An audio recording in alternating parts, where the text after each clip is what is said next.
After 15 years of undercover work in organized crime units, violent gang task forces, and 6 months embedded with a human trafficking ring that still haunted my dreams, I was more than ready for what my supervisor called my decompression for assignment. 18 months at the Richmond field office, handling routine cases and helping train new agents. No undercover work, no constant identity shifts, no looking over my shoulder during every moment of every day. "You need this, Thornton," Deputy Director Hayes had told me during my exit interview from the undercover program. "Your psych eval shows you're still sharp, but the burnout risk is real. Take the desk job, buy a house, get a dog. Remember what normal feels like." So here I was, turning onto Oak Ridge Drive in the supposedly idyllic Pine Ridge Estates, watching the moving truck navigate the pristine streets ahead of me. The neighborhood screamed upper-middle-class suburban perfection, manicured lawns, tasteful landscaping, and homes that were distinct enough to avoid cookie-cutter blandness while still maintaining a cohesive aesthetic. I'd purchased the house, sight unseen on my bureau housing allowance, trusting the recommendation of another agent who'd transferred out last year. "Quiet community, good security, reasonable commute to the field office," he'd said. "Just watch out for the HOA, they're a bit intense." After spending 8 months pretending to be a hitman for the Denali cartel, I figured I could handle overzealous neighborhood regulations. I pulled my unmarked bureau sedan behind the moving truck, which had stopped in front of a handsome colonial-style house with dark blue shutters and a wraparound porch. My home for the next year and a half, I was reviewing the mover's paperwork. When I sensed someone approaching, a prickling awareness that never quite turns off once you've spent years with people trying to kill you, I turned casually, maintaining the relaxed demeanor of a normal homeowner on moving day. A woman in her late 50s stood at the edge of my driveway, arms folded across her chest. She wore pressed khaki pants, a polo shirt with the Pine Ridge, the estate's logo embroidered on the breast pocket, and an expression that suggested she'd just discovered something unpleasant on the bottom of her sensible shoes. "Excuse me," she called out, not moving from her position. "The moving truck is partially blocking the sidewalk. That's a violation of Community Ordinance 23B. I offered my most disarming smile, the one I'd perfected during years of getting dangerous people to trust me. "Good morning. I'm James Thornton, just moving in today." I gestured toward the movers who were already unloading boxes. "They should be done in a couple of hours. I appreciate your understanding during the transition." Instead of introducing herself or welcoming me to the neighborhood, the woman pulled out her phone and began photographing the moving truck.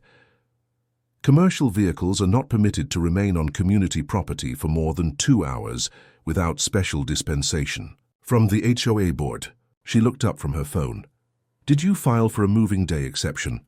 In 15 years with the Bureau, I'd faced down cartel enforcers with better manners. I wasn't aware I needed to, I admitted, maintaining my friendly tone. "I just closed on the house yesterday." "Ignorance of the rules is not an excuse for breaking them, Mr. Thornton." She tapped something into her phone. "I'm Margaret Wheeler, HOA Compliance Officer. You'll receive a formal notice about this violation. First-time infractions typically incur a $150 fine, but the board may show leniency if you attend the next meeting and demonstrate your commitment to community standards." I nodded, keeping my expression neutral. "I'll look forward to attending." Margaret's attention shifted to my front yard, eyes narrowing as she spotted something apparently offensive. The previous owners let the garden beds get completely out of hand. "You'll need to replant according to the approved vegetation list. No exceptions." "I'll be sure to review the guidelines," I assured her, watching as she meticulously photographed my apparently substandard shrubbery. A mover approached with a question about furniture placement, and when I turned back, Margaret was measuring the height of my mailbox with a small tape measure she'd produced from her pocket. 3 inches above regulation height," she muttered, documenting this grievous offense with another photograph. I'd interrogated mass murderers who were less thorough in their work. "I'll adjust it," I promised, though she seemed not to hear me, already moving on to inspect the house numbers on my porch. As Margaret continued her inspection, a neighbor across the street caught my eye, giving me a sympathetic look and a subtle head shake. Clearly, Margaret's welcome wagon routine was a neighborhood tradition, By the time the movers had unloaded half my belongings, Margaret had documented at least 8 potential violations and informed me that Pine Ridge Estates maintained the highest community standards in Richmond. She finally departed with a warning that the Compliance Committee would be monitoring my integration into the neighborhood closely. As I directed the placement of furniture inside my new home, another neighbor stopped by, a friendly man in his 60s who introduced himself as Frank Davis. "I see you've met the warden already," he said with a rueful smile. "Margaret, yes, we had quite the introduction." Frank glanced over his shoulder, as if checking for eavesdroppers. "Word of advice, document everything. Margaret has a habit of finding violations that don't exist, especially with new homeowners." "She seems dedicated," I offered diplomatically. Frank snorted. "That's one word for it. 3 families moved out last year because of her enforcement campaign. She's gotten worse since becoming compliance officer. Just watch yourself, especially since you're in the Anderson house." "What's significant about the Anderson house?" "Margaret wanted her daughter and son-in-law to buy it. When you swooped in with a better offer, well," he trailed off meaningfully, "let's just say you started with a target on your back." I thanked Frank for the warning, my mind already cataloguing this information the way I would in the early stages of an investigation. Professional habits die hard. By dusk, the movers had finished, and I was alone in my new home, surrounded by boxes and the unfamiliar silence of suburban life. No surveillance teams to coordinate, no wire to wear, no cover identity to maintain. Just unpacking and putting together furniture like a normal person. As I stepped onto my porch to assess the sunset view, I noticed several papers taped to my front door. 5 separate violation notices, each meticulously documented with photographs and references to specific HOA bylaws. Improper commercial vehicle parking, $150 fine. Non-conforming mailbox height, $75 fine 3, unapproved. Vegetation in front landscaping, $200 fine $4. House numbers not in approved font, $50 fine 5. Failure to register with HOA before occupancy, $300 fine total, $775 in fines on my first day of home ownership. At the bottom of the final notice was a handwritten note in precise penmanship. HOA meeting Thursday, 7 p.m. at the community center. Attendance mandatory for new residents. Bring checkbook for violation payments. M.W. I carefully removed each notice, adding them to a new file folder, a habit from years of casework. Something told me this was just the opening salvo in what would become a much larger conflict. So much for my peaceful decompression assignment. The following morning, I woke to the unfamiliar sound of actual birds instead of city traffic or the surveillance van's air conditioning.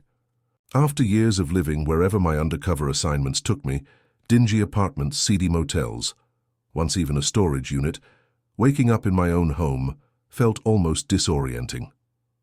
I followed my usual morning routine, security check of all entry points, scan for any surveillance, old habits, coffee and 30 minutes of reviewing case files before my official start at the Richmond field office next week.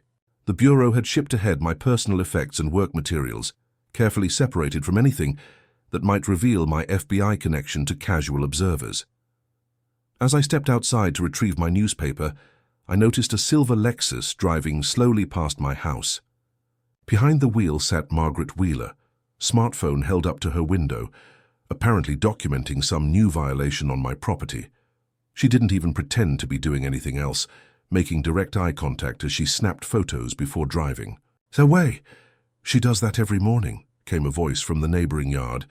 A woman in her 30s with a coffee mug in hand waved from her porch. "I'm Diane Cooper from next door. Welcome to Surveillance Central." I walked over to introduce myself properly.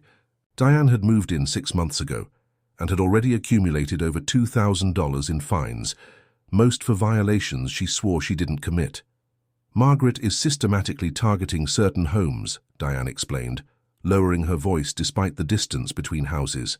"Anyone who challenges her doesn't fit her vision of the right kind of neighbor, or has something she wants. They get the special treatment." "And what's the special treatment?" I asked, though I was beginning to form a clear picture. "Daily. inspection routes, violations appearing on your door that weren't there when you left for work, anonymous complaints to the HOA board about disturbing activities on your property. Diane sighed, exhaustion evident in her expression. I'm a pediatric surgeon.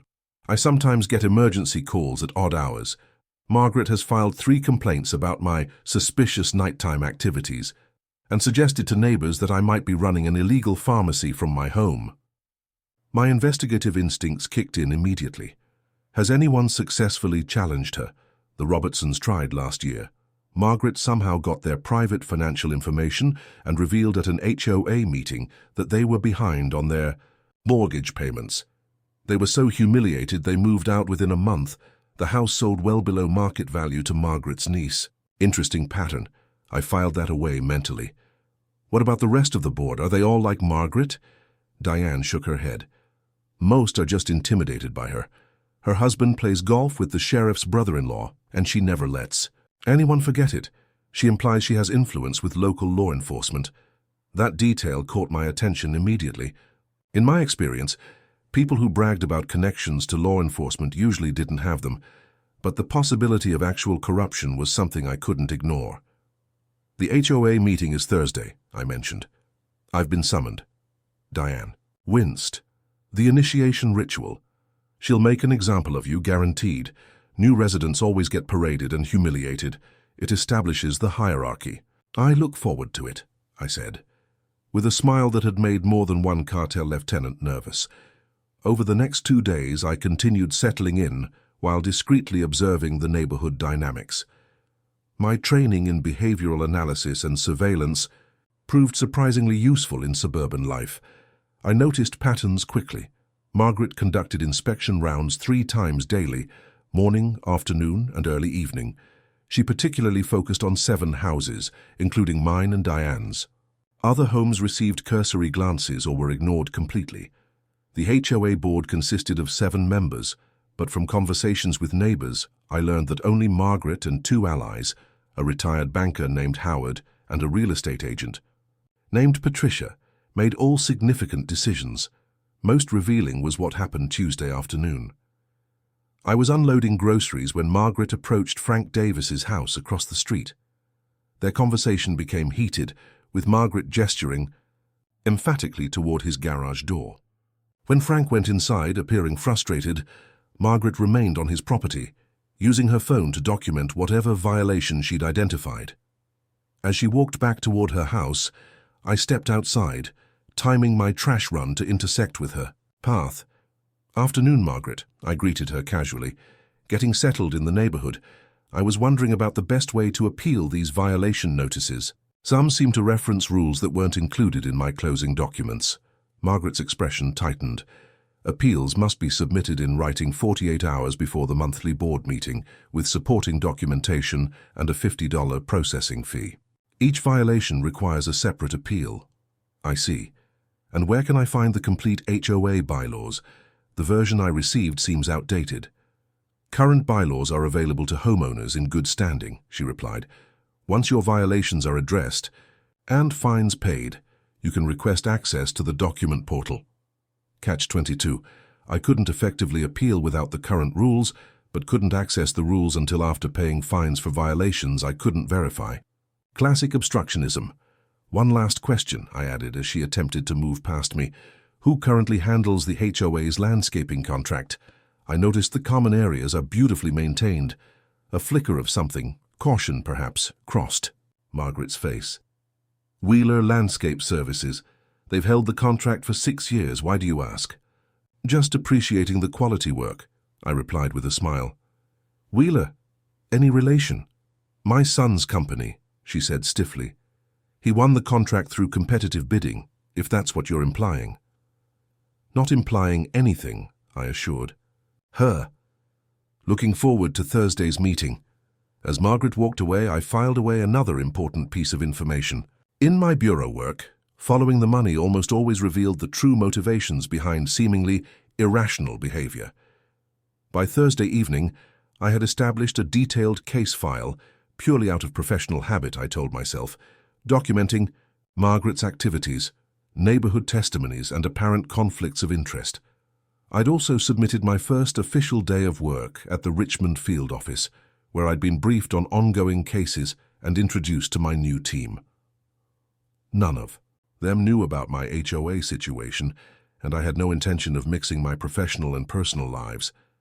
This was simply an annoying aspect of civilian life that I needed to manage. I dressed strategically for the HOA meeting. Business casual, nothing flashy, but quality pieces that projected quiet competence. As I headed toward the community center, Diane fell into step beside me. "Ready for the firing squad?" she asked with grim humor. "I've faced worse," I replied truthfully. Diane looked skeptical. "You haven't seen Margaret in full dictator mode. She once reduced an elderly man to tears over his bird feeder height." "I'll manage," I assured her, as we approached the building where 24 of my new neighbors were about to witness my official introduction to the Pine Ridge Estate's power structure. Little did they know they were about to see a masterclass in maintaining cover under hostile questioning. After extracting confessions from hardened criminals, I suspected Margaret Wheeler's intimidation tactics might fall a bit short.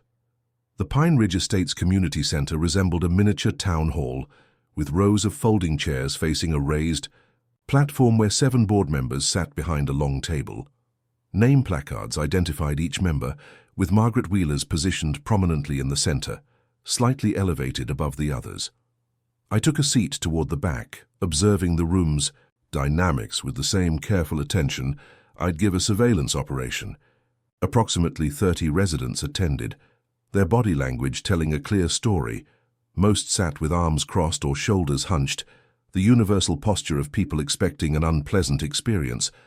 Margaret called the meeting to order precisely at 7:00 p.m., starting with what she called community compliance updates.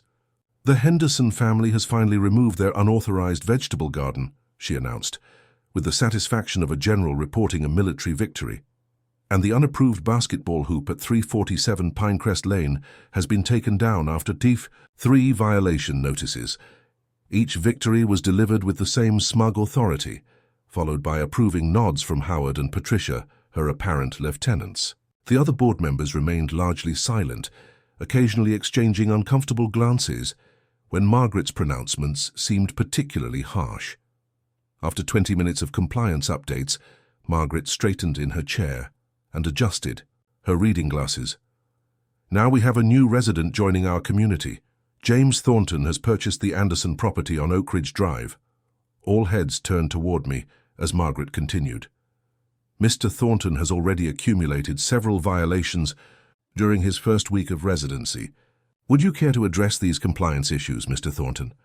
The spotlight tactic, a classic intimidation strategy I'd seen used in everything from police interrogations to cartel discipline sessions, create public pressure, force defensive responses, establish dominance. I stood, buttoning my jacket casually. "Thank you for the introduction, Margaret. I'm pleased to join this beautiful community." I turned to address the residents rather than the board. "I've received several violation notices and would appreciate clarification on a few items. For instance, the mailbox height regulation appears to have changed from the documentation provided during my closing." Before Margaret could respond, I continued smoothly. "I've already adjusted the mailbox to comply with current standards and replaced the house numbers with the approved font. As for the landscaping violations, I've scheduled approved contractors to bring everything into compliance next week." Margaret seemed momentarily thrown by my calm, solutions-oriented response. She'd clearly expected defensiveness or confusion. "That still leaves the matter of the fines," she said, recovering quickly. "The total comes to $775, payable immediately." "I'd like to review the current bylaws before processing payment," I replied. The documentation I received at closing differs significantly from the violations cited. Howard, the retired banker, leaned forward. "The bylaws are available on the community portal." "I've been unable to access the portal without a current account, which apparently requires all violations to be resolved first," I explained, exposing the circular logic of their system. Several residents nodded in recognition of this familiar catch-22. A murmur of agreement spread through the audience. Margaret's expression hardened. "We can provide temporary portal access for bylaw review." However, the violations stand as documented. I appreciate that, I said with a pleasant smile. One last question. Does the HOA maintain documentation of the competitive bidding process for service contracts? I noticed Wheeler Landscape Services handles the community maintenance and was impressed by their work. The room went silent. Margaret's face tightened almost imperceptibly, a micro-expression I was trained to detect during interrogations. It signaled I'd touched a nerve. Contract bidding records are reviewed annually by the board, she replied stiffly. They're not relevant to your violation notices. Just trying to understand community operations as a new resident, I explained innocently. Thank you for your time. I sat down, leaving Margaret without a clear victory or confrontation to exploit. Several residents glanced at me with surprised approval as the meeting continued to other business. The following morning, I discovered what crossing Margaret Wheeler truly meant. 5 new violation notices were taped to my door, including unapproved window treatments visible from street, 150. Non-conforming walkway edging, 200. Excessive porch lighting, 125. Improper trash bin placement, 75. Unauthorized satellite dish installation, 300. The last one was particularly interesting, as I had no satellite dish, as I photographed and documented these new violations, adding them to my growing file. Diane approached from her yard.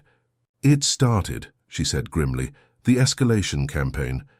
Does she usually fabricate violations, I asked, pointing to the satellite dish claim.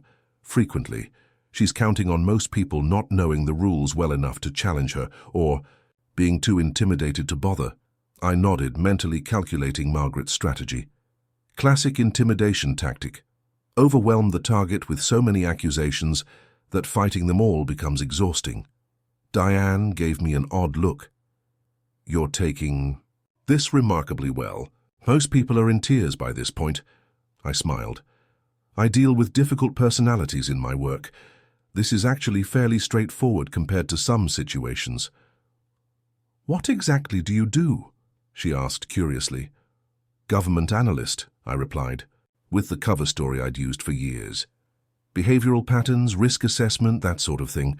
Before Diane could ask more questions, we both noticed Margaret's Lexus slowly driving past, phone held up to document our conversation. This time she had Howard in the passenger seat also taking photos. The surveillance escalates too, Diane sighed. Next, she'll start monitoring your comings and goings, checking your visitors, possibly even going through your mail. My mail? I asked, instantly alert. Mail tampering was a federal offense, something that would interest me professionally. Nothing provable. But several residents have reported mail appearing opened or finding Margaret photographing their deliveries and packages. That evening, I installed additional security cameras covering all approaches to my property, standard procedure for an FBI agent in a new location, but now with the added benefit of documenting Margaret's activities. My precaution proved prescient. At 6:23 the next morning, my phone alerted me to motion at my front door.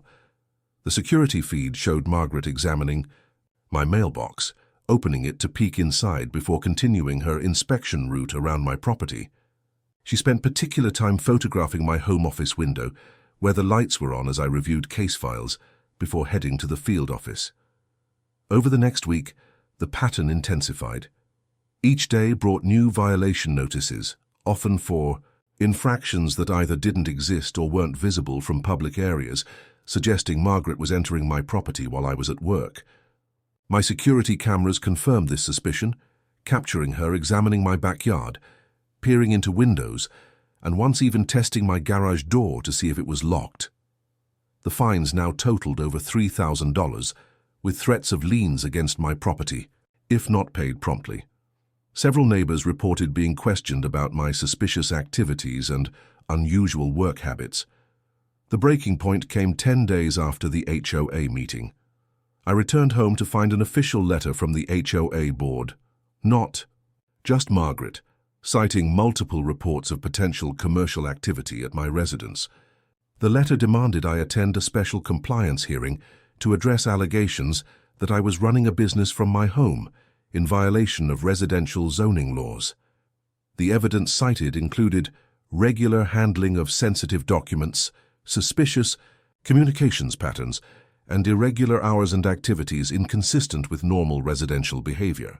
Margaret had been watching me working with my FBI case files and had interpreted my secure communications and odd hours as evidence of illegal business operations.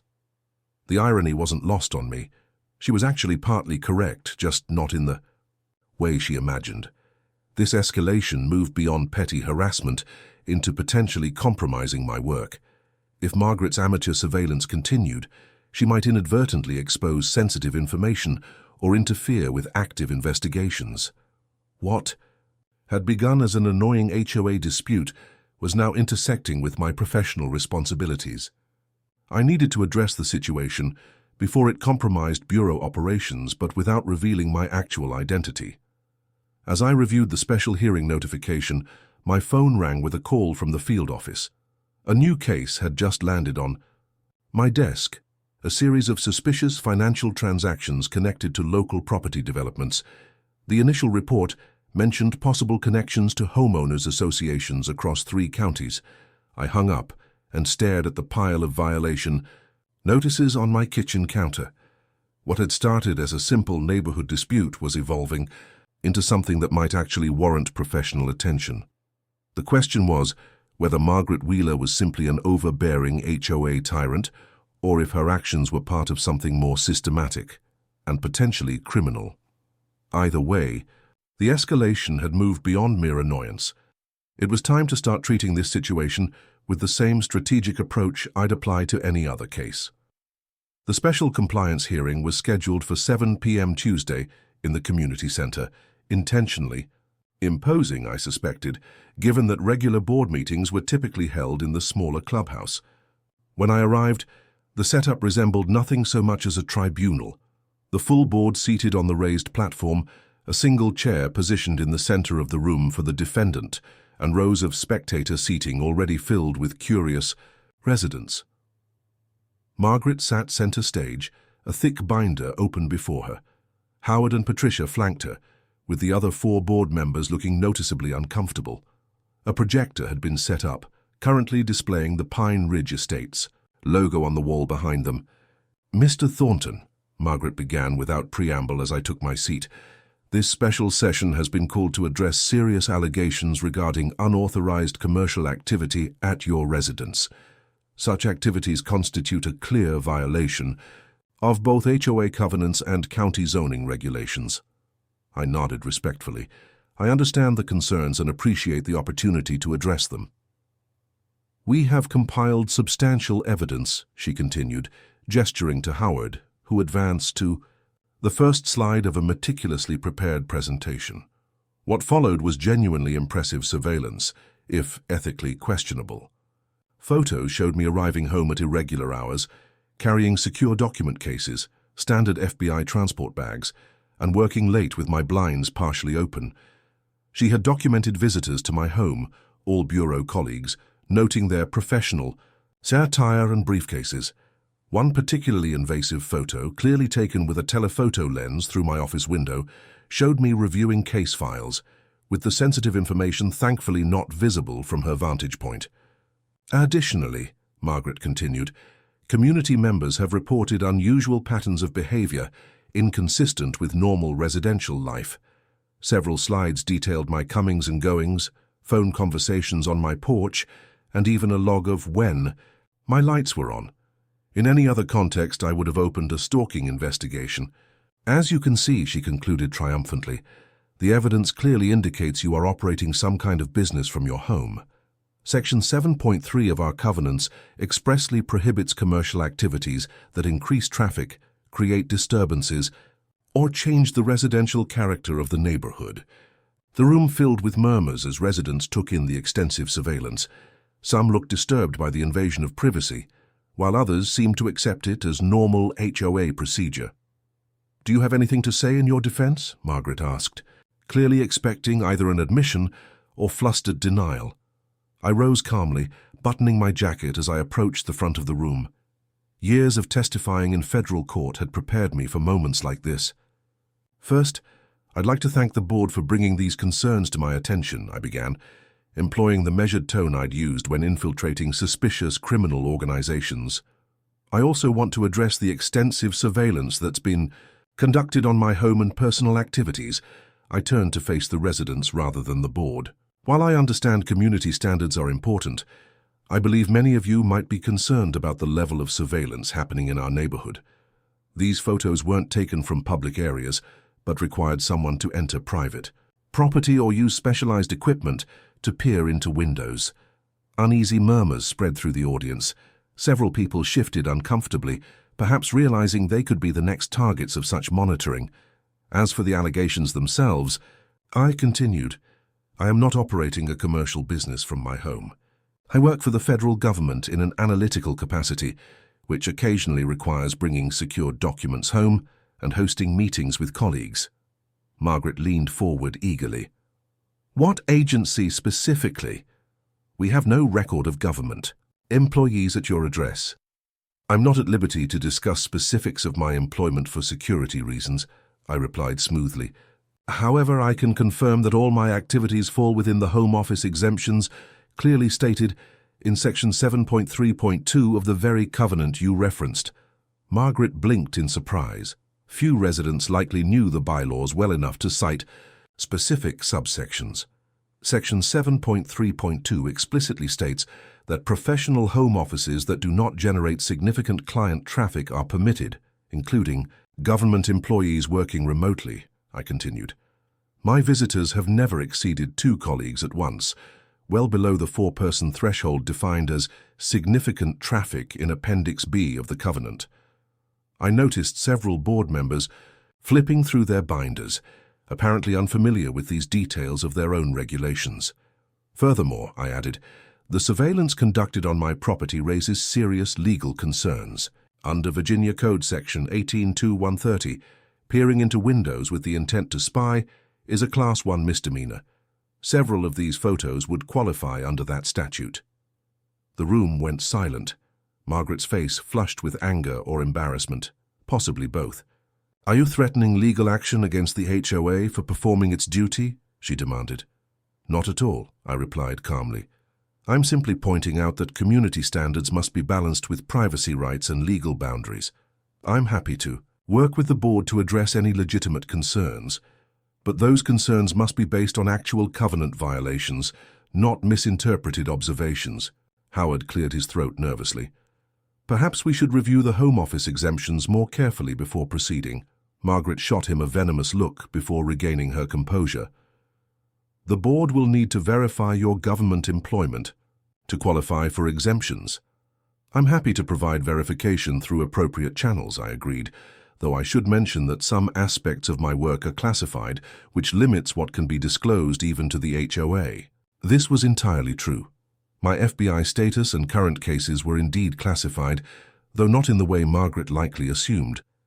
Patricia, seemingly eager to salvage the situation, interjected, Perhaps we should table this discussion pending verification of Mr. Thornton's employment status. Margaret was clearly reluctant to lose momentum, but found herself outmaneuvered. Fine. This hearing will reconvene once we've received proper documentation. However, the existing violations and fines remain in effect. As the meeting adjourned, residents approached me with a mix of curiosity and newfound respect.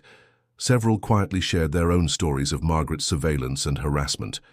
Frank Davis patted my shoulder as we exited. Never seen anyone handle Margaret so effectively, he muttered. But watch your back, she doesn't take defeat well. His warning proved prophetic. As I walked to my car, Margaret intercepted me in the parking lot, her voice low and intense. I don't know what game you're playing, Thornton, but this community has standards. If you don't belong here, I'll find a way to make that clear. I met her gaze calmly. I appreciate your dedication to the community, Margaret. I simply ask that you respect legal and ethical boundaries in that pursuit. You think you're so clever, she hissed, but I have resources you can't imagine. This isn't over. On that we agree, I replied pleasantly before walking to my car. As I drove home, I considered the encounter from a professional perspective. Margaret's behavior went beyond typical HOA overreach. The systematic surveillance, fabricated violations, and disproportionate response to perceived challenges suggested something more than simple power tripping. In my experience, such patterns often indicated underlying motives, frequently financial ones. My instincts told me there was more to uncover about Margaret Wheeler and the Pine Ridge Estates HOA. And after 15 years with the Bureau, my instincts were rarely wrong. I spent the next morning at the Richmond field office, reviewing case files on a money laundering investigation that had become my primary assignment. Around 2:30 p.m., my secure phone buzzed with a call from Supervisory Special Agent Rodriguez. "Thornton, we just got a strange call from the Sheriff's Department about you," she said without preamble. "Something about suspicious activities reported. At your residence, they're sending deputies to check it out." I sat up straighter. "Any details on who filed the report?"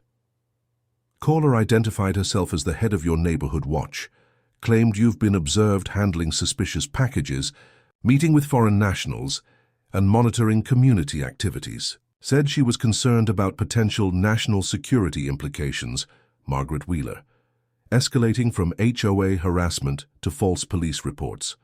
This crossed a significant line. "I'll handle it," I assured Rodriguez.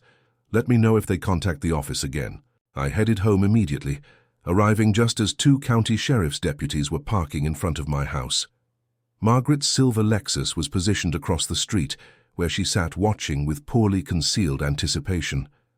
Several neighbors had also emerged from their homes, sensing drama unfolding. I parked in my driveway and approached the deputies with my hands visible, standard procedure when law enforcement arrives unexpectedly, even for a fellow federal agent. "Afternoon, officers," I greeted them calmly. "I'm James Thornton. I understand there's been a report about my residence." The older deputy, whose nameplate read Carson, nodded professionally. "Yes, sir. We received a call about suspicious activities. Mind if we ask you a few questions?" "Not at all. Would you like to step inside?" I offered, aware that Margaret was straining to hear our conversation from her surveillance position. Once inside, I closed the door and immediately presented my FBI credentials. "Special Agent James Thornton, FBI Richmond Field Office. I'm temporarily assigned here for the next 18 months. Both deputies looked startled, then relieved. Carson handed my credentials back after careful examination. "Well, that explains a few things," he said. "We've received 3 calls this week about your suspicious government-type activities from the same woman." "Margaret Wheeler," I nodded. "HOA compliance officer. She's been conducting rather intensive surveillance on my home since I moved in. I've maintained my cover as a government analyst, but she's escalated from HOA violations to this." The younger deputy, Miller, looked embarrassed. "We should have connected the dots. Ms. Wheeler has a history of calling in suspicious activities. Usually it's teenagers or new residents she doesn't approve of. Has she filed false reports before?" I asked, my professional interest piqued. "Nothing this serious," Carson replied. "Usually noise complaints or vague suspicious persons reports. This is the first time she's suggested national security concerns." "That's a significant escalation," I noted. "Filing a false police report is a Class 1 misdemeanor in Virginia." Carson nodded. "We're aware. How would you like us to handle this? We can speak with her about false reporting." I considered the options. Confronting Margaret directly might satisfy my personal frustration, but could compromise my ongoing observation of what increasingly seemed like systematic abuse of HOA authority. "For now, I'd prefer to keep my FBI status confidential," I decided. "Maybe just inform her that you've verified my government employment and found no concerns." "We can do that," Carson agreed. "Though if she continues filing false reports, we may need to take more formal action." We stepped outside again, where Margaret remained watching from her car. The deputies thanked me loudly enough for the gathering neighbors to hear, then walked directly to Margaret's vehicle. Though I couldn't hear the conversation, her expression shifted from smug anticipation to confusion, then visible frustration. When the deputies left, Margaret remained in her car, staring at my house with an intensity that would have concerned me if I weren't trained to handle far more dangerous adversaries. Eventually, she drove away with a screech of tires that betrayed her anger. Within an hour, my doorbell rang. Diane stood on my porch looking concerned. "Everything okay?" The whole neighborhood is buzzing about police at your house. Just a misunderstanding, I assured her. Margaret seems to have reported me for suspicious activities. Diane's eyes widened. That's a new low, even for her. What happens now? The deputies verified there's no issue, though I suspect Margaret isn't finished yet. Diane lowered her voice. You should know she's telling people you manipulated the police somehow. She's called an emergency HOA meeting for tomorrow night about security concerns in the neighborhood. Thanks for the heads up, I said, making a mental note to record the meeting. After Diane left, I checked my security cameras and discovered Margaret had circled my house twice during my absence, photographing windows and even testing my back. Door handle. The footage was clear enough to establish criminal trespass if needed. That evening, an unmarked envelope appeared in my mailbox containing a printout of my property deed with the words, "We know who you really are," scrawled across. It in red marker. The amateur intimidation attempt was almost comical compared to threats I'd received during undercover operations, but it indicated Margaret was growing desperate and potentially dangerous in her obsession. I contacted Rodriguez to update her on the situation. She's escalating quickly, Rodriguez observed. False police reports, threatening messages. Do you want to file for a restraining order? We can make this official. Not yet, I decided. I want to see where this goes. My instincts say there's something beyond personal power trips motivating her behavior. Your call, but document everything. If this keeps escalating, we may need to take official action to protect your cover and safety. After hanging up, I received a text from Frank. Emergency meeting tomorrow is about you. Margaret claims you have concerning connections to foreign interests and wants to form Neighborhood Watch specifically to monitor your property. This is getting crazy. I thanked him for the information, then spent an hour updating my case file on Margaret Wheeler and the HOA. What had begun as a simple documentation of neighborhood harassment was evolving into something that resembled my professional case files. Systematic patterns, cove behavior, escalation triggers, potential motives, and a growing network of individuals involved in what might be more than overzealous rule enforcement. As I arranged the surveillance photos Margaret had taken of my home alongside the evidence I'd gathered of her activities, I couldn't help but appreciate the irony. The watcher was being watched, and had no idea she was targeting a federal agent trained in exactly the kind of investigation she was amateurishly attempting. The question remained, was Margaret Wheeler simply an out-of-control HOA tyrant, or was there something more substantive behind her desperate attempts to remove me from Pine Ridge Estates? Tomorrow's emergency meeting would be revealing one way or another. The emergency HOA meeting exceeded even my most pessimistic expectations. Margaret had transformed the community center into something resembling a counter-terrorism briefing room, complete with maps of the neighborhood, surveillance photos of my house, and a detailed timeline of my comings and goings. Approximately 40 residents attended, a record according to Frank, who sat beside me. The atmosphere buzzed with a mix of genuine concern and voyeuristic excitement. Nothing livened up suburban life like suspected espionage in their midst. Margaret stood at the podium, projecting an air of grave authority. Fellow homeowners, I've called this emergency session to address a serious security concern within our community. Since moving in, Mr. Thornton has exhibited numerous suspicious behaviors consistent with someone engaged in covert activities. The subsequent presentation would have been impressive if it weren't so disturbing and occasionally comical. Margaret had documented every visitor to my home, mostly fellow agents, every package delivery, and had even compiled a chart of my irregular schedule showing departures and arrivals at suspicious hours. Furthermore, she continued, displaying a grainy telephoto image of me on a secure bureau call in my backyard, Mr. Thornton regularly conducts conversations away from structures consistent with counter-surveillance techniques used by foreign HOA operatives. I suppressed a smile. Her observation was technically accurate. I did conduct sensitive calls away from potential listening devices, standard bureau protocol. When questioned about his employment, Mr. Thornton claims to work for the federal government, but refuses to specify which agency, citing security concerns. a convenient excuse to avoid verification. Margaret's gaze fixed on me. Even more concerning, the sheriff's deputies who investigated our report left without taking action, suggesting Mr. Thornton may have influence with local law enforcement. The implication was clear. I had somehow corrupted the deputies, further evidence of nefarious activities. Therefore, Margaret concluded, I propose establishing a dedicated neighborhood watch focused specifically on monitoring suspicious activities at 1742 Oak Ridge Drive, with hourly drive-by surveillance and documentation of all visits and activities. Essentially, she was proposing organized stalking sanctioned by the HOA. Several residents shifted uncomfortably, the proposal clearly crossing a line even for those accustomed to Margaret's overreach. When she finally opened the floor for discussion, Frank immediately stood. I think we need to be extremely careful about targeting individual homeowners. What Margaret is suggesting could expose the HOA to serious legal liability. Margaret dismissed his concern with a wave. The covenant gives us broad authority to address community security concerns. Diane spoke next. I'm disturbed by the level of surveillance already conducted. These photos clearly required trespassing on private property and peering into windows. Several residents nodded in agreement, murmuring among themselves. Margaret's face tightened. When community security is at stake, certain measures are justified.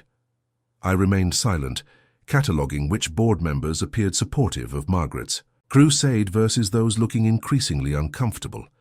Howard and Patricia sat firmly in her camp, while the other four seemed uncertain, exchanging concerned glances as the meeting progressed. After 20 minutes of discussion, Margaret called for a vote on her enhanced neighborhood monitoring proposal.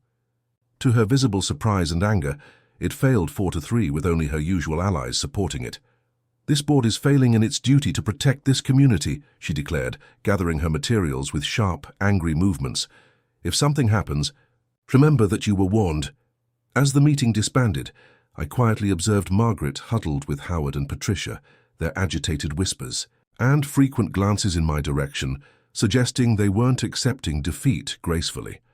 The following morning, I took a rare day off from the field office and drove to the county records department.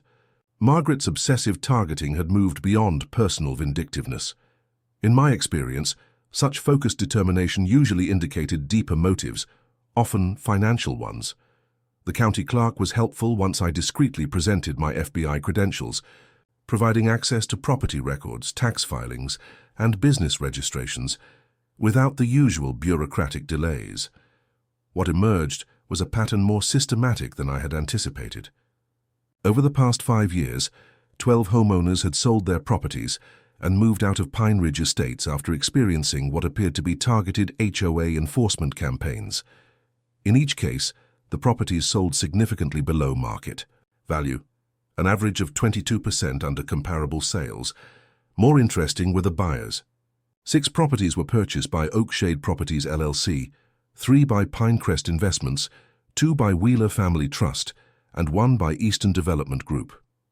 Further research revealed all 4 entities connected back to either the Wheeler family or Howard Blackburn's investment firm. The county's contract records yielded additional connections. Wheeler Landscape Services held not only the Pine Ridge Estates maintenance contract, but similar arrangements with 6 other HOAs in the county.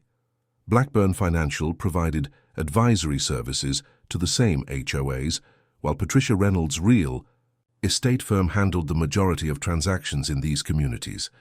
Most revealing was the discovery that Pine Ridge Estates had increased its monthly HOA fees by 47% over 5 years, with special assessments totaling over $800,000 for infrastructure, improvements and security enhancements. The financial records showed payments to companies controlled by the same interconnected group, often without competitive bidding. By afternoon, I had compiled enough documentation to warrant a deeper look. This wasn't just HOA overreach, but potentially a systematic fraud scheme using intimidation and selective rule enforcement to drive down property values, purchase homes at depressed prices, then flip them for significant profits, while simultaneously siphoning HOA funds through inflated contracts to affiliated companies. I called Rodriguez from my car, careful to use secure bureau protocols. I may have stumbled onto something significant, I explained, outlining the pattern of harassment, property acquisitions, and financial connections. Sounds like racketeering, Rodriguez replied. You want to open a preliminary investigation? Not officially, not yet, I decided. Let me gather more evidence first.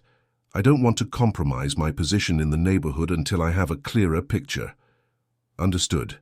Just remember your primary assignment. Don't get too distracted by neighborhood politics. It's beyond politics, I assured her.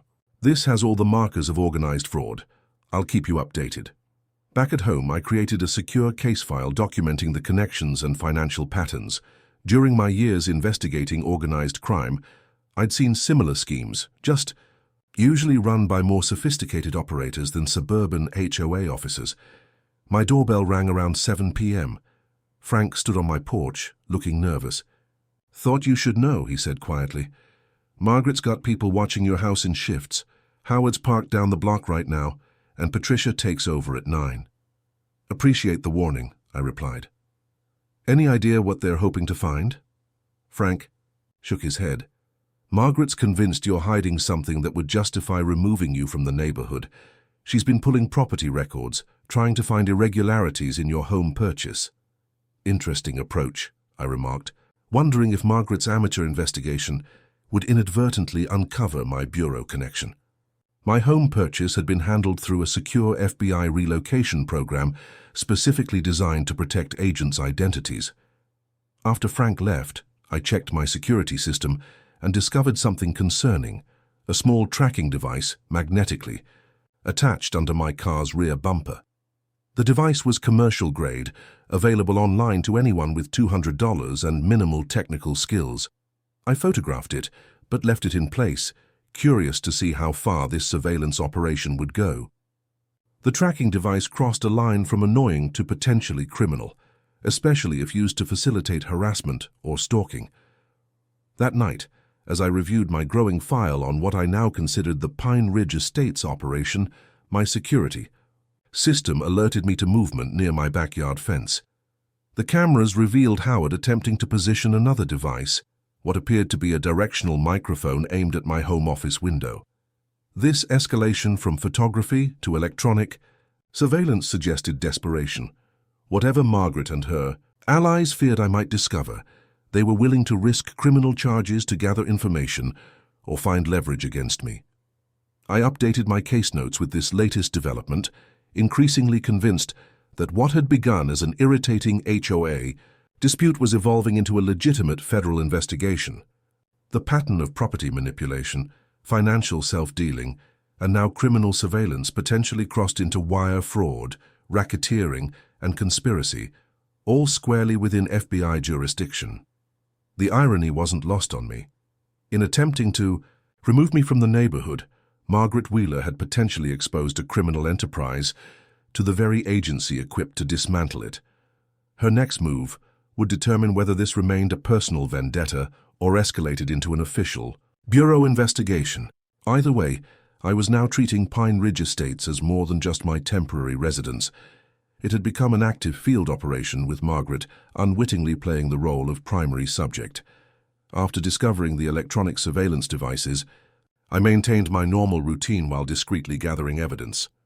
I left the GPS tracker on my vehicle, but began varying my routes and occasionally forgetting my phone at home to create confusion in their tracking patterns. The directional microphone I documented thoroughly, but didn't remove, instead feeding alert misinformation by having carefully scripted phone calls near the targeted window. 3 days passed with constant surveillance from Margaret's team. They maintained a rotation of vehicles on my street, photographed everyone who visited my home, and continued their electronic monitoring, now including a Wi-Fi analyzer, attempting to intercept my internet traffic. On Thursday morning, I left for the field office as usual. My security system sent an alert to my phone at 10:17 a.m., showing Margaret and Howard approaching my front door. Howard carried what appeared to be a small toolkit. After checking for observers, they moved to my back entrance, where Howard produced a lock-picking set and began working on my door. This crossed the final line, from harassment to felony breaking and entering. I immediately called Rodriguez while driving back home. They're actively breaking into my residence. I need to respond officially. Backup is on the way, she confirmed. ETA 8 minutes. Try not to engage until we arrive. I arrived in 6 minutes, deliberately parking a block away and approaching on foot. Through my security app, I could see Margaret and Howard now inside my home, methodically searching through my belongings. They had targeted my home office first, photographing documents, all non-classified materials as I kept sensitive files secured at the field office, and attempting to access my personal laptop. I silently entered through the front door, moving, with the practiced stealth developed through years of high-risk operations. Margaret and Howard remained unaware of my presence as I observed them rifling through my desk drawers. "There has to be something here," Margaret was saying, frustration evident in her voice. "No one is this clean. Find anything that proves he doesn't belong here." Howard looked increasingly uncomfortable. "Margaret, this is serious criminal territory. Breaking and entering, invasion of privacy. It's protecting our community," she snapped. "If we find evidence he's not who he claims to be, we can finally get him out before he discovers..." "Discovers what exactly?" I asked calmly from the doorway. Both intruders froze, Howard nearly dropping the file he was holding. Margaret recovered first, her expression shifting from shock to indignation with remarkable speed. "Mr. Thornton," she said, as if I were the one out of place. "We're conducting an inspection for covenant violations. Section 12.4 gives the HOA right of access to ensure compliance. Section 12.4 requires written notice 48 hours in advance, applies only to external structures, and must be conducted during specified hours with the homeowner present," I corrected her. "What you're doing is breaking and entering, a Class 3 felony in Virginia." Howard placed the file down slowly. "Margaret, we should leave now." "I'm not going anywhere," she declared. "This man is hiding something. And as HOA compliance officer, I have the authority..." "You have no authority to break into private residences," I interrupted, hearing sirens approaching. "And now you'll need to explain that to law enforcement." Margaret's face flushed with anger. "You think the local police will take your side? My brother-in-law is the sheriff's deputy commander. One call from me." The front door opened as 2 FBI agents in tactical gear entered, weapons at the ready position, but not aimed. "Federal agents, hands where we can see them," Agent Diaz called out. The color drained from Howard's face as he immediately raised his hands. Margaret, however, remained defiant. "This is HOA business," she insisted.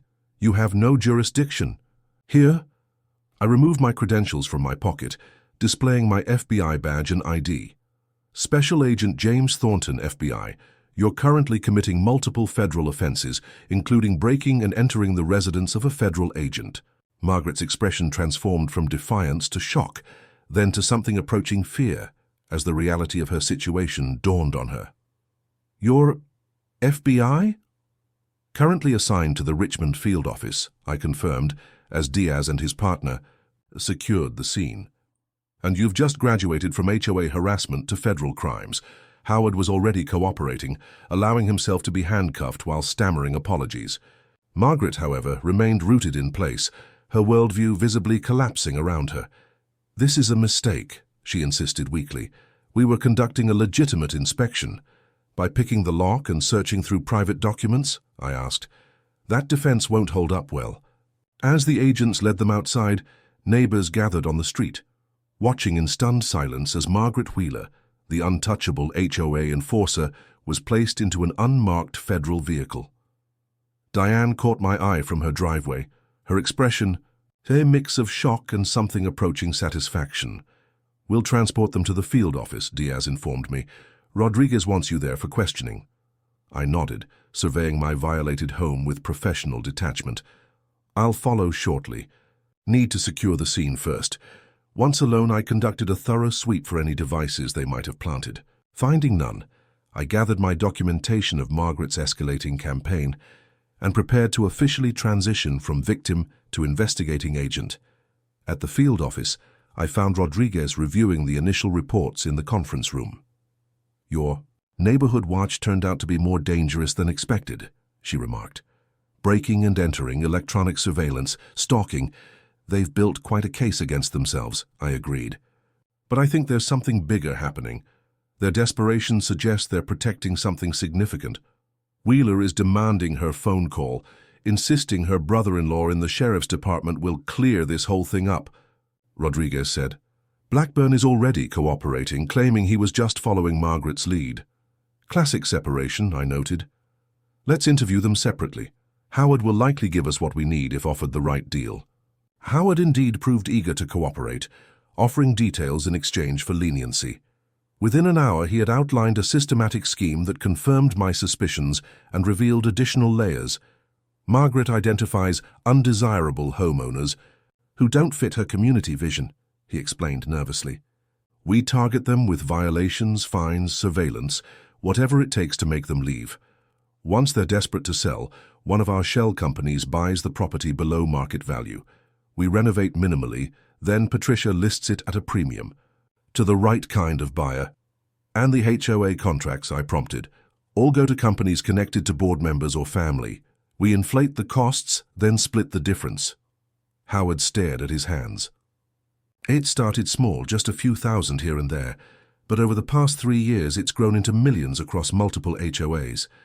And my presence threatened this arrangement, I suggested. Howard nodded. You started asking questions about contracts, bidding processes. Margaret became convinced you were an investigator of some kind. He laughed hollowly. Turns out she was right. We held Margaret in a separate interview room where she maintained her righteousness even as her position crumbled. Everything I did was for community standards, she insisted repeatedly, refusing a lawyer despite clear advisement of her rights. As evidence mounted through the afternoon, Rodriguez made the call. We're expanding this to a full investigation. The financial fraud extends beyond Pine Ridge Estates to at least 6 other HOAs in the county. We'll need a task force. By evening, search warrants had been executed at Margaret's home, Howard's office, and the business addresses of Wheeler Landscape Services and Patricia's real estate firm. The preliminary findings suggested a fraud scheme totaling nearly $3 million over 5 years, all built on intimidation, selective enforcement, and Margaret's self-appointed authority. As I drove home that night, Pine Ridge Estates had transformed. Neighbors gathered in small groups on driveways, the news of Margaret's arrest and the FBI investigation spreading rapidly. Several people waved or nodded as I passed, the community dynamic visibly shifting as the reign of HOA terror abruptly ended. Frank was waiting on my porch. So, FBI, huh? He said, with a hint of a smile. That explains a lot. Sorry for the secrecy, I replied. Standard procedure during assignments. And Margaret picked a fight with the one person in the neighborhood who could actually bring her down. Frank shook his head. Poetic justice. Indeed it was, but as I reviewed case notes that evening, I knew Margaret's arrest was just the beginning. The network of fraud, intimidation, and financial crimes she had established would require months to fully unravel, turning my decompression assignment into something much more complex than anyone had anticipated. Following the arrests, the FBI expanded its investigation into what we now officially called Operation HOA. Margaret and Howard were released on bail with strict conditions, including no contact with Pine Ridge Estates residents and no participation in any HOA activities. Patricia Reynolds surrendered herself the following day after her financial records revealed extensive involvement in the scheme. For the community, the revelations created a mixture of shock, vindication, and uncertainty. The remaining board members, apparently uninvolved in the criminal aspects of the operation, struggled to maintain basic HOA functions while cooperating with our investigation. I maintained my residence in the neighborhood, now openly acknowledged, as an FBI agent, but still separate from the primary investigative team to avoid conflicts of interest. This unusual position, both neighborhood resident and federal agent, created an awkward dynamic with some neighbors, but most seemed relieved that Margaret's reign had ended. What I didn't anticipate was Margaret's unwillingness to accept her new reality. 1 week after her arrest on a quiet Saturday morning, I was reviewing case files on my porch when a silver Lexus screeched to a halt in front of my house. Margaret emerged, followed by two men I recognized as her husband Robert and brother-in-law Thomas. All three looked agitated, with Margaret leading the charge up my walkway. My training immediately kicked in, assessing threats, mapping positions, identifying potential weapons. Robert's hand remained suspiciously near his jacket pocket as they approached Wheeler. I acknowledged calmly, setting aside my coffee. "You're violating your bail conditions by being here." Margaret's face was contorted with rage. "You've destroyed everything. 15 years building this community, maintaining standards, protecting property values, all gone because you couldn't mind your own business. Your criminal enterprise is very much the FBI's business," I replied evenly, standing to create a tactical advantage. "I suggest you leave before you compound your legal problems." Thomas, whom I knew from background checks was indeed a Sheriff's Department administrator, stepped forward. "This has gone far enough. The department is reviewing this case, and we have serious concerns about jurisdictional overreach." "The U.S. Attorney's Office disagrees," I responded. "Wire fraud, racketeering, and conspiracy fall squarely under federal jurisdiction. Your department has been properly notified of all actions." Margaret's husband moved closer, his expression darkening. "You think you can hide behind your badge while destroying people's lives? Margaret was protecting this community."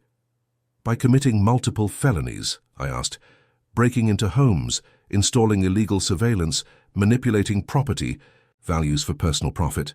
"We're taking back our neighborhood," Margaret declared, her voice rising enough that several neighbors emerged from their homes, sensing the confrontation. "You don't belong here. You never did." I noticed Robert's hand move into his jacket, triggering my immediate defensive posture. "Sir, keep your hands visible." Instead of complying, he withdrew what appeared to be papers. "This is a court order demanding you cease harassment of my wife." I didn't reach for the document. Any legal papers should be served properly through official channels. "Now I'm asking all of you to leave my property immediately."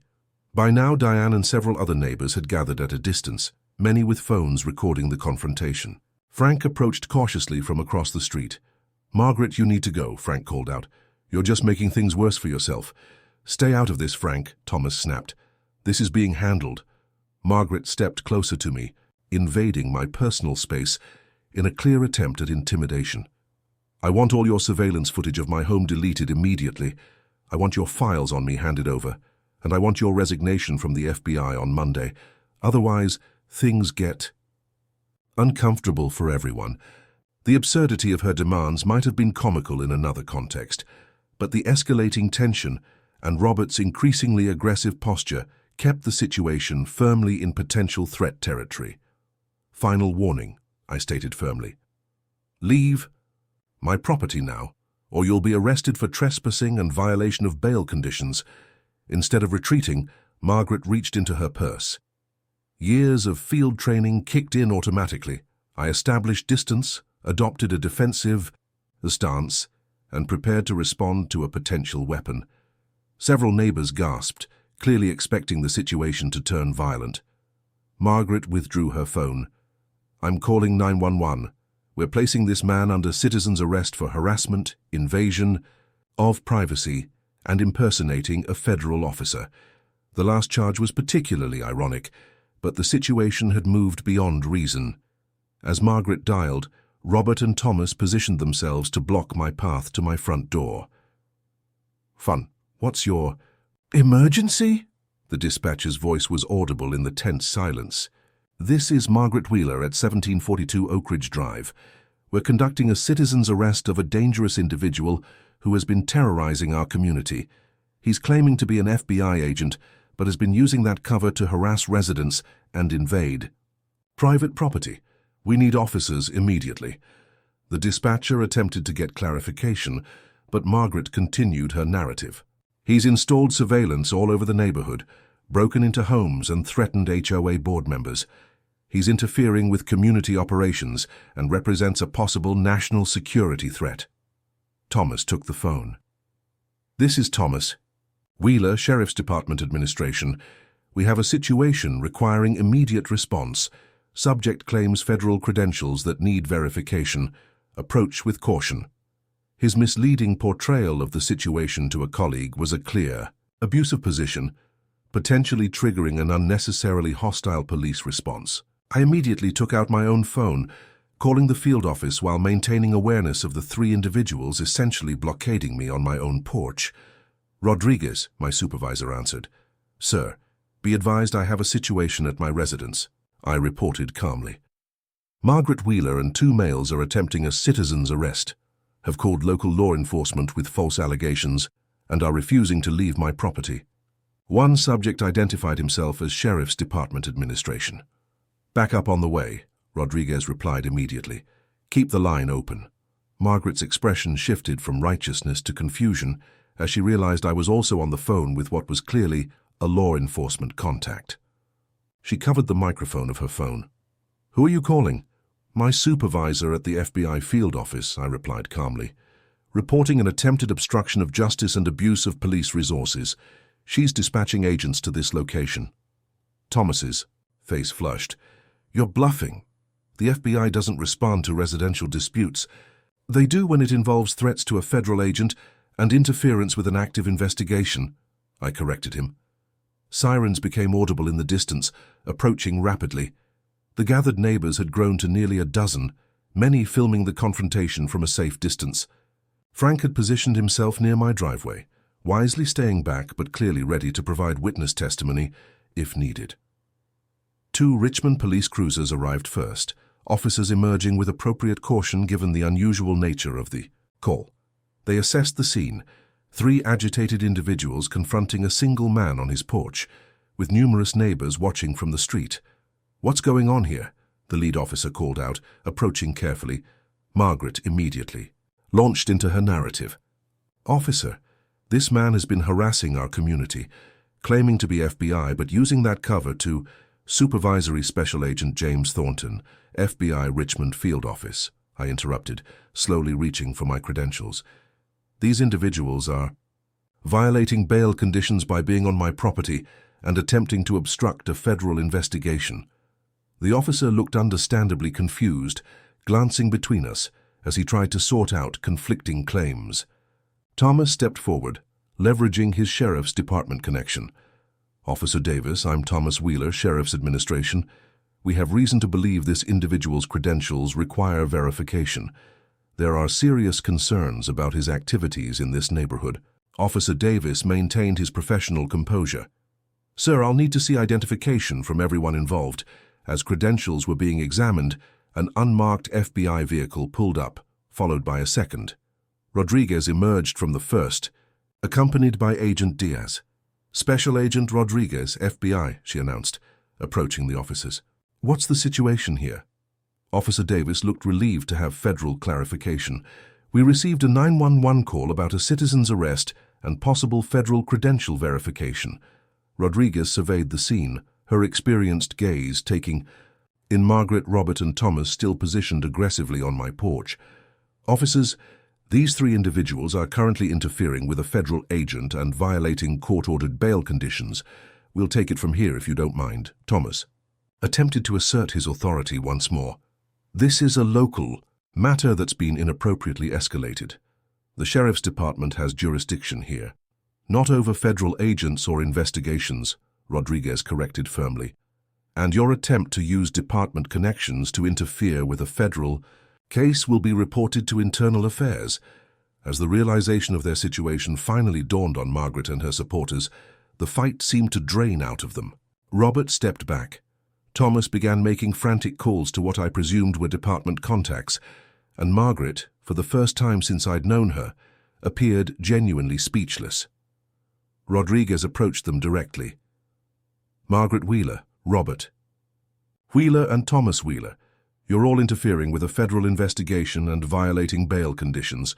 You have the choice to leave immediately and face additional charges through proper legal channels, or we can arrest you now for obstruction of justice." Thomas finally lowered his phone. "We're leaving, this isn't over." "Actually it is," Rodriguez replied. "Agent Thornton's residence will receive additional security measures, and any further approaches will result in immediate arrest. The U.S. attorney has been notified of this incident." As they retreated to their vehicle, Margaret turned for one final statement. "You've destroyed everything we built here." No, Margaret, I replied calmly. You did that yourself.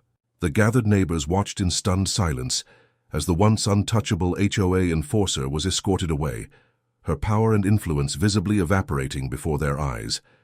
As the vehicles departed, a spontaneous cheer erupted from several residents, the first public expression of collective relief I'd witnessed in Pine Ridge Estates. Rodriguez approached me as the crowd began to disperse. You okay? Fine, I assured her, though I think my quiet decompression assignment just got significantly more complicated. She smiled grimly. Welcome to suburban life, Thornton. Sometimes the most dangerous operations are the ones in your own backyard. As neighbors gradually returned to their homes, many stopped to express support or share their own stories of Margaret's reign of terror. For the first time since moving in, Pine Ridge Estates felt less like an assignment and more like a community, one emerging from the shadow of its self-appointed dictator into something potentially much healthier. The 911 call that Margaret had, intended as my downfall, had instead become the final nail in the coffin of her neighborhood authority. Sometimes justice arrived in unexpected ways, even in the carefully manicured streets of an upscale suburban HOA. Monday morning brought a fundamental shift in Operation HOA. What had begun as my personal encounter with an overzealous HOA officer had officially transformed into a multi-jurisdictional investigation involving a dedicated FBI task force, the U.S. Attorney's Office, and representatives from the State Attorney General's White-Collar Crime Division. I arrived at the Richmond field office to find Conference Room B, converted into an operations center. Case files lined the walls, financial records covered the tables, and a detailed organizational chart mapped the connections between Margaret's network and 6 other HOAs across 3 counties. Rodriguez stood at the head of the room, briefing 10 agents gathered for assignment. This case has expanded significantly beyond Pine Ridge Estates. We're looking at a pattern of systematic fraud, racketeering, and conspiracy extending through multiple homeowners associations, with estimated financial impact potentially exceeding $4 million. The organizational chart behind her revealed Margaret at the center of an impressive criminal enterprise. Wheeler Landscape Services held maintenance contracts with 7 HOAs, all secured without competitive bidding and all charging 40% above market rates. Blackburn Financial provided consulting services to the same associations, while shell companies connected to the group had acquired over 30 properties through the intimidation scheme. Thornton, Rodriguez addressed me, given your unique position as both victim and investigator, we're creating a firewall. You'll provide all documentation and testimony regarding your personal experiences, but will not participate in evidence collection or subject interviews. Agent Diaz will lead the field team. I nodded, understanding the necessity of maintaining investigational integrity. My role as both resident and agent created potential conflicts that could compromise the case if not properly managed. What about the Sheriff's Department connection? I asked, referencing Thomas Wheeler's involvement. Internal Affairs has opened an investigation into potential abuse of position, Rodriguez confirmed. Preliminary findings suggest Wheeler has interfered with at least 3 complaints against Margaret over the past year, burying reports from other Pine Ridge residents. The task force dispersed to their assignments, leaving me with Rodriguez to finish processing my evidence. As I handed over my meticulously documented case file, she studied my expression. Having second thoughts about your decompression assignment, she asked with a hint of humor. Just wondering how I managed to buy a house in the middle of a racketeering operation while trying to escape fieldwork, I replied. Sometimes the cases find us, she mused. Anything we should know about community temperature? The 911 incident has raised concerns about escalation. I considered the neighborhood dynamics. Most residents are relieved. Margaret's inner circle is small, maybe a dozen true supporters. The rest were either victims or stayed quiet out of self-preservation. We're holding a community meeting tonight at the field office, Rodriguez informed me. Voluntary attendance for any Pine Ridge residents who want information about the investigation. It might help stabilize the situation. By 7 p.m., the field office's largest conference room was filled beyond capacity. Nearly 70 Pine Ridge residents had arrived, far exceeding expectations. People stood along walls, squeezed into corners, all seeking answers about the criminal enterprise that had been operating in their community for years. Rodriguez opened the session with remarkable transparency, outlining the investigation's scope, while carefully avoiding details that might compromise prosecution. "We've identified a pattern of fraudulent activities spanning approximately 5 years," she explained. "This included manipulation of HOA funds, selective enforcement of regulations to drive down property values, acquisition of homes through shell companies, and various financial improprieties involving service contracts." A forest of hands shot up immediately. Rodriguez fielded questions methodically, providing what information she could, while directing specific concerns to appropriate channels. "Will we get our money back?" asked an elderly resident who'd paid over $7,000 in questionable fines. "The U.S. attorney is preparing restitution requests as part of prosecution," Rodriguez assured him. "We're documenting all financial impacts." Another resident stood.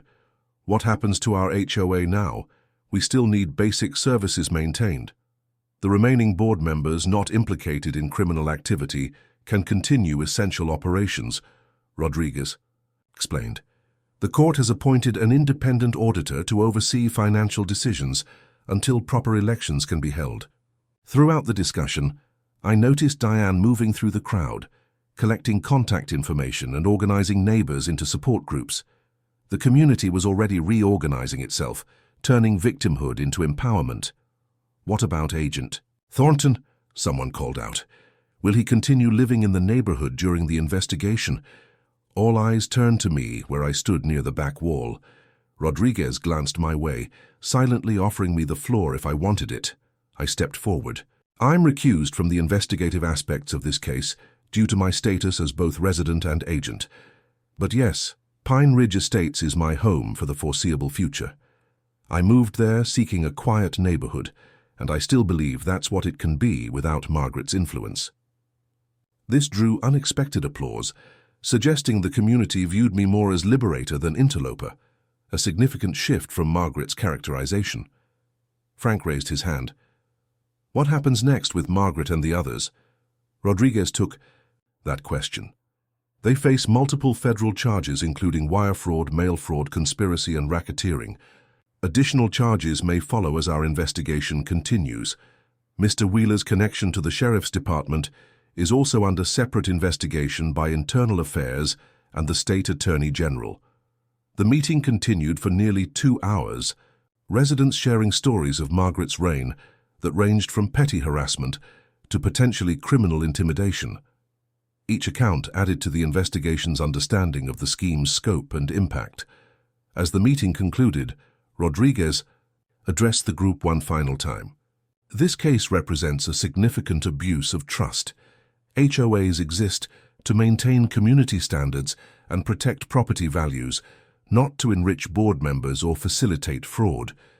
We're committed to bringing all responsible parties to justice and helping your community recover."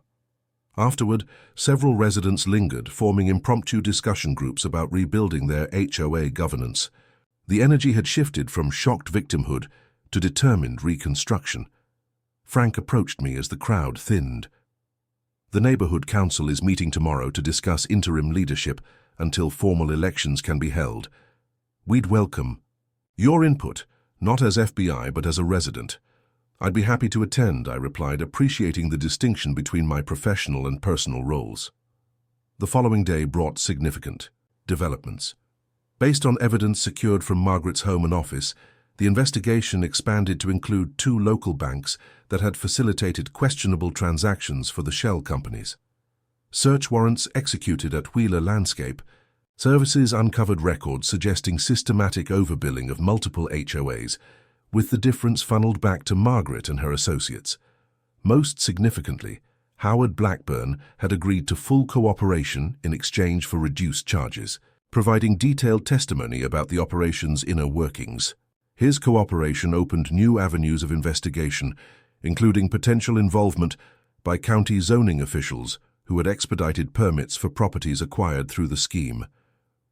By week's end, the U.S. Attorney held a press conference announcing the indictment of Margaret Wheeler on 27 federal counts, with Robert Wheeler, Thomas Wheeler, Patricia Reynolds, and 3 others facing related charges. The investigation had uncovered over $4.2 million in fraudulent activities, affecting more than 1,200 homeowners across multiple communities.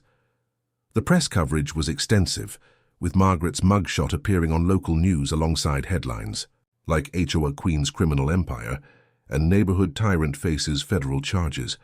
For Pine Ridge Estates residents, seeing their former tormentor publicly exposed provided a cathartic release after years of intimidation. At the field office, Rodriguez updated the investigative team on emerging developments. Thomas Wheeler has been suspended pending internal investigation. The sheriff has issued a public statement distancing the department from his actions and pledging full cooperation with our investigation. And Margaret? I asked, still maintaining her innocence, claiming everything was done for community standards, and denying any financial impropriety despite overwhelming evidence. Rodriguez shook her head. Her attorney is pushing for a plea deal, but the U.S. Attorney isn't inclined to offer much leniency, given the scheme's scope and her lack of cooperation. That evening, Pine Ridge Estates held an emergency community meeting in the clubhouse. Unlike previous HOA gatherings controlled by Margaret, this one featured open microphones, transparent discussion, and genuine community input. The interim board, consisting of 5 residents with no connections to Margaret's operation, presented a plan for rebuilding governance based on transparency and accountability. As I observed from the back of the room, it was clear that Margaret's removal had already transformed the community dynamic. Neighbors who had previously avoided eye contact now engaged openly. Voices previously silenced now contributed ideas, and a genuine sense of collective ownership emerged from the wreckage of Margaret's autocratic regime. Frank, elected interim board president, summarized the community's path forward. We have an opportunity to rebuild something better than what existed before. An HOA should serve the community, not rule it, should maintain standards without becoming oppressive, should manage funds transparently without secret deals or conflicts of interest. The assembled residents responded with enthusiastic approval, many experiencing their first taste of actual community governance after years under Margaret's thumb. As the meeting concluded, Diane joined me near the exit. "Quite a transformation from your first HOA meeting," she observed. "From tribunal to town hall," I agreed. "It's how these organizations should function." "All it took was uncovering a multi-million-dollar criminal enterprise," she said with wry humor. "Who knew the path to neighborhood harmony ran through federal indictments?" Walking home through the quiet evening streets of Pine Ridge Estates, I reflected on the unexpected turn my decompression assignment had taken. What began as a simple relocation had evolved into one of the most significant cases of my career. Not in terms of danger or headlines, but in direct impact on ordinary people's lives. The neighborhood already felt different. Residents waved from porches. Children played freely in front yards that had previously been off-limits under Margaret's strict regulations, and a palpable sense of relief permeated the community. The Bureau's intervention had done more than expose a criminal scheme. It had liberated a community from a tyrant who had weaponized rules, twisted authority, and exploited trust. As both agent and resident, I found myself in the unique position of witnessing not just the investigation's progress, but its human impact on my neighbors. Tomorrow would bring more developments in the case, more evidence to process, more charges to consider. But tonight, Pine Ridge Estates was simply a neighborhood beginning to heal from a long period of oppression, finding its voice again, one conversation, one meeting, one decision at a time. Sometimes justice wore a badge and carried a warrant, and sometimes it looked like neighbors simply talking freely for the first time in years. 6 months after Margaret Wheeler's arrest, Pine Ridge Estates had undergone a transformation few residents could have imagined. The community gathered on a warm Saturday afternoon for what had become a monthly tradition, a neighborhood cookout in the Central Park area that, under Margaret's reign, had been largely off-limits for unauthorized gatherings. Children raced across lawns that once would have triggered violation notices, while adults mingled freely without the constant fear of being documented for infractions. I stood near the grill where Frank was expertly flipping burgers, observing the scene with professional satisfaction and personal contentment. My decompression assignment had taken an unexpected turn, but the outcome had proven more therapeutic than anyone could have anticipated. "Agent Thornton," called a voice from across the lawn. Diane approached, accompanied by an older couple I recognized as the Hendersons, former residents who had moved back to the community after receiving restitution for their forced sale 3 years earlier. "The Hendersons have news from the courthouse." Mr. Henderson, a retired accountant, nodded eagerly. "Just came from the final sentencing hearing. Thought you'd want to know right away." During the preceding months, the FBI investigation had expanded well beyond Pine Ridge Estates, uncovering a network of fraud that touched 7 HOAs across 3 counties. Margaret's enterprise had proven more extensive than initially suspected, with financial fraud exceeding $5.8 million over 6 years. The case had generated significant media attention, becoming something of a cautionary tale about HOA oversight throughout Virginia. Margaret accepted the plea deal, Henderson reported, his expression conveying both satisfaction and lingering anger. 18 years with possibility of parole after 12, forfeiture of all assets connected to the scheme, and full restitution to affected homeowners. The news rippled through the gathering as others joined our conversation. Margaret's conviction represented more than just legal accountability. It symbolized the community's liberation from years of tyranny disguised as rule enforcement. "What about the others?" Frank asked, handing off grilling duties to join us. "Robert got 8 years for his role," Henderson continued. "Thomas Wheeler received 5 years plus permanent disqualification from law enforcement. Patricia and Howard received lesser sentences due to their cooperation, 3 years each, with Howard likely serving only 18 months. Diane shook, her head in lingering disbelief. Still hard to process the scale of it all. Using HOA authority to target homeowners, drive them out, buy their properties at reduced values, then flip them while skimming maintenance contracts and community funds. Classic racketeering, I noted, just in an unexpected setting. Most people look for organized crime in traditional venues, not suburban homeowners associations.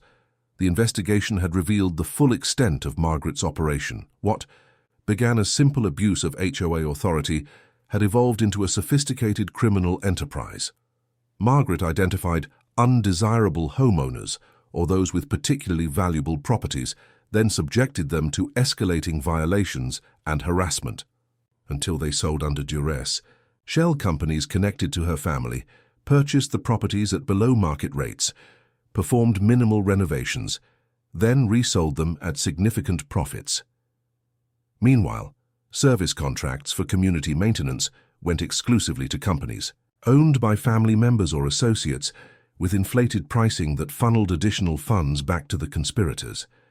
The scheme had operated successfully for years, protected by Thomas Wheeler's position in the sheriff's department, which discouraged victims from pursuing complaints. The U.S. attorney called it suburban organized crime, Henderson added. Said they're now investigating similar patterns in other communities across the state. Frank nodded thoughtfully. You have to wonder how many other Margarets are out. They're running their neighborhoods like personal fiefdoms. The conversation shifted to community recovery as more neighbors joined our group. Following Margaret's arrest, Pine Ridge Estates had undergone a comprehensive governance overhaul. The interim board, led by Frank, had instituted transparency measures that transformed how the community operated. All financial records were now publicly accessible to homeowners. Service contracts required competitive bidding with a tour. Leased 3 vendors. Violation enforcement required review by a rotating committee of residents. Board members faced term limits and conflict of interest disclosure requirements. Monthly open forums allowed resident input on all significant decisions. Most significantly, the culture had shifted from punitive enforcement to collaborative community management. The HOA still maintained neighborhood standards, but approached violations with education and assistance rather than immediate fines and threats. The auditors finished their final report yesterday, Frank announced, to the gathering crowd. Every improperly collected fine has been identified, and restitution payments will begin next week. Former residents who were forced out will receive compensation for the difference between their sale price and fair market value plus interest. This news generated appreciative murmurs. The financial recovery was substantial. Most affected homeowners would receive thousands of dollars, with some due over $50,000 for properties sold under duress. As the afternoon progressed, I found myself engaged in conversations with neighbors who now viewed me as both resident and liberator, a dual identity that sometimes felt awkward but had ultimately fostered genuine connections I hadn't experienced in years of undercover work. Around sunset, Frank called for everyone's attention, tapping a glass for silence. "Before we lose daylight, we have a small presentation to make." He gestured toward me. Agent Thornton, or James as we now know him, moved to Pine Ridge Estates, seeking a quiet neighborhood while working at the Richmond FBI office.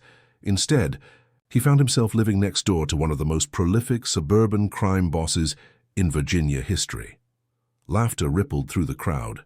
Through his professional training, patience, and commitment to justice, he helped expose a criminal enterprise that had victimized hundreds of homeowners. While we know his assignment here is temporary, the Pine Ridge Estates Community Association would like to present him with this token of our appreciation.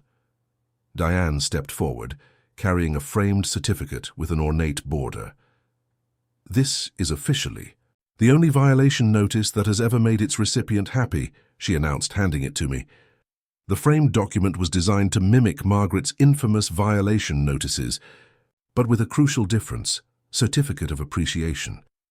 This document certifies that Special Agent James Thornton has been found in violation of HOA Karen's expectations by refusing to be intimidated by excessive fines, failing to vacate the neighborhood when targeted, investigating criminal activity instead of submitting to it, liberating an entire community from years of tyranny.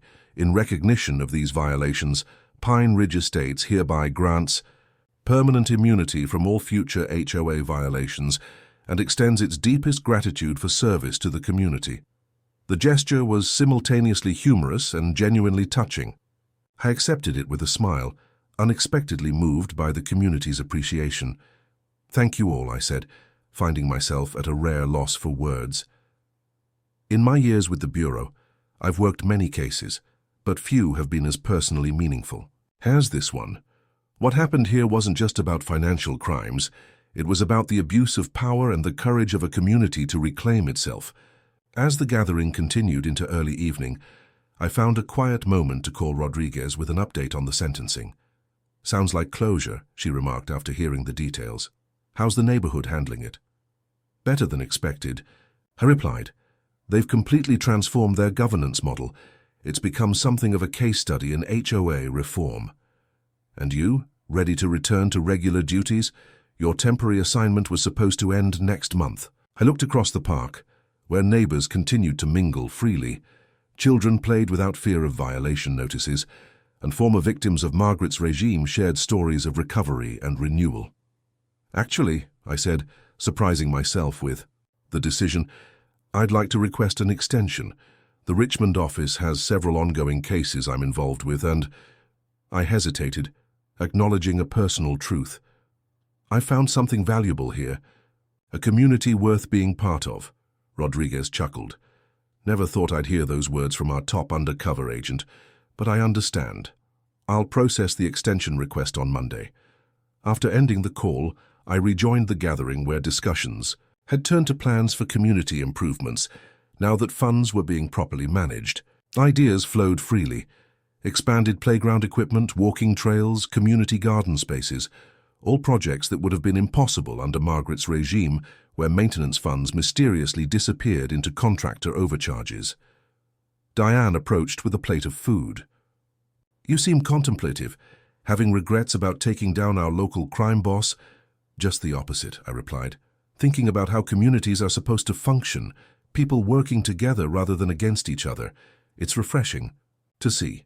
"You know," she said thoughtfully, "the interim board election is next month.